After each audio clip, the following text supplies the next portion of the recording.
Balita mula sa lalawigan ng Kalinga. Nasawi ang 2 sundalo samantalang nasugatan naman ang 4 na iba pa matapos silang tamaan ng kidlat sa hangganan ng West Uma sa Lubagan at Balatok sa Pasil, Kalinga. Kinilala ng 15th Infantry Division ng Philippine Army ang mga nasawi na sina Corporal Andrew 5 Monterrubio ng Gamong Isabela at Private Inmongog Arunchay ng Sadanga Mountain Province. Ang mga nasugatan na isinugod sa Kalinga District Hospital ay sina Sergeant Dennis Baranao, PFC Melvin Dangalan, Private Abigail Wingan at Private Real Angya.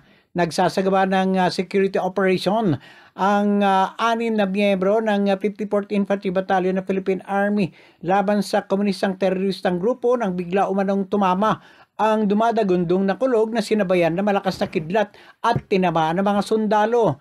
Nagpaabot na ng pakikiramay si 5th ID Commander Major General Audrey Pasha sa pamilya ng 2 nasawing sundalo. Para sa MBC TV Network News, ito si Romy Gonzales. Sama-sama tayo, Pilipino. Patay ang 3 lalaki matapos bumanggang kanilang motorsiklo sa rescue vehicle ng lungsod ng Kabangkalan, Negros Occidental sa Gilias Zayco Avenue ng nasabing lungsod.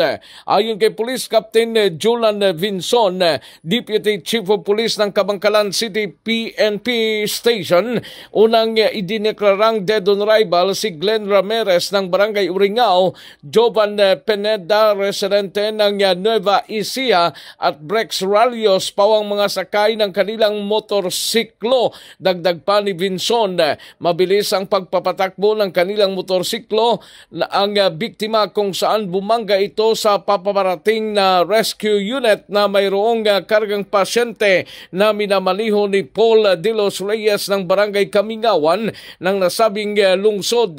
Posibleng maharap sa kasong reckless imprudence resulting to homicide at damage to property si De Los Reyes na detinado sa Kabangkalan City Police Station. Para sa MBC TV Network News, ito si Rex Cantong. Sama-sama tayo, Pilipino.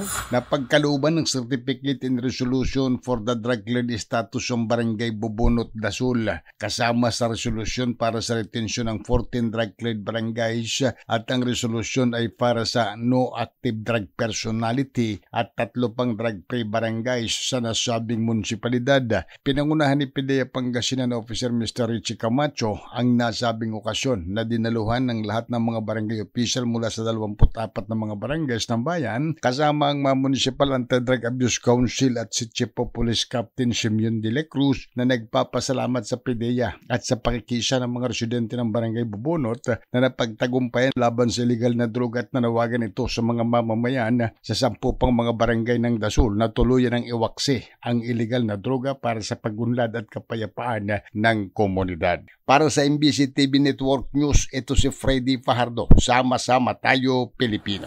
Isang proposed ordinance naman ang ipinasa ng Sangguniang Panlalawigan Northern Samar na palakasin pang immunization program sa probinsya dahil sa nakakaalarma at nakakabalang pagbaba ng immunization coverage ng mga bata sa Pilipinas.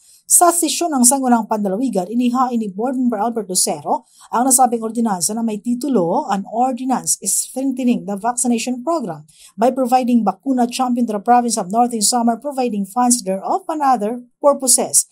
Binigyan din ng opisyal ang nakakabalang datos ng Pilipinas sa isa sa may mataas na bilang ng mga batang walang bakuna.